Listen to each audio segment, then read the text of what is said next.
pièces, mais l'argent sera virtuel mais réel.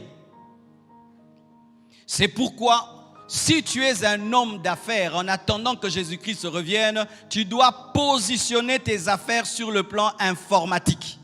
Si tu restes que dans ce qu'on touche, dans ce qu'on palpe, tu auras un problème dans tes affaires. C'est pourquoi remarquez, lorsque les ordinateurs sont venus, lorsque l'Internet a commencé, il y a des entreprises qui ont pris à la légère l'Internet et qui ne se sont pas mis à jour, qui n'ont pas formé leurs travailleurs pour maîtriser l'Internet. Aujourd'hui, ces grandes entreprises sont déphasées parce que les choses aujourd'hui se passent sur Internet. Et c'est là que des grandes entreprises naissent comme Google, comme PayPal, des grandes entreprises naissent comme Amazon. Des transactions se passent sur le net, mais les gens deviennent riches.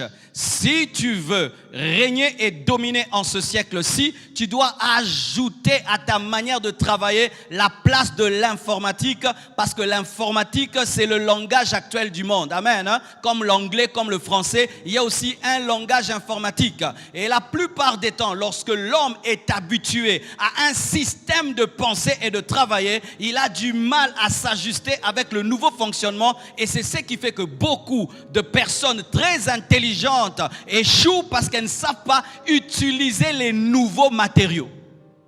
Amen.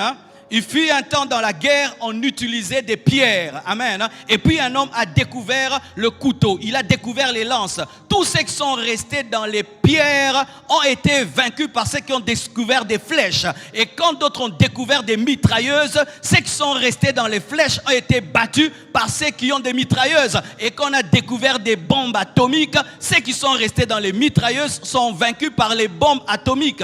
Il en est de même dans le domaine des affaires. Lorsqu'il y a un nouvel outil et tu ne le maîtrises pas, les hommes qui sont en avance par rapport à toi dans l'utilisation de cet outil te vaincront. Amen. Prenez le temps, allez étudier sur Internet, tapez Bitcoin ou bien crypto-monnaie. Vous allez vous rendre compte qu'il y a un shift économique qui est en train de se préparer. Beaucoup de gens ne connaissent pas ce langage-là, mais bientôt, très bientôt, mes frères, les choses se passeront plus sur le net que dans la vraie vie.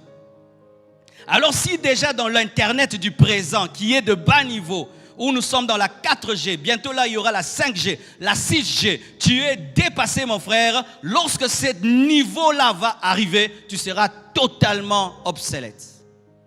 Et je vous assure, le domaine de la technologie ne pardonne pas. Vous voyez, quand l'Internet est venu, beaucoup d'églises ont négligé l'Internet. Pourquoi? C'était avoir une chaîne de télé et une chaîne de radio. Quand un pasteur a une chaîne de télé, une chaîne de radio, il trouvait qu'il a de l'impact. Mais aujourd'hui, si tu as une chaîne de télé et tu as une chaîne de radio, mais tu n'es pas sur le net, tu n'as pas d'impact. Parce que ta chaîne de télé va émettre à Kinshasa, mais ne va pas sortir jusqu'à l'étranger. Mais celui qui a de l'impact sur Internet a plus d'impact dans le monde que celui qui a toute une chaîne de télé et de radio. Pourquoi? L'informatique a bouleversé les donnes.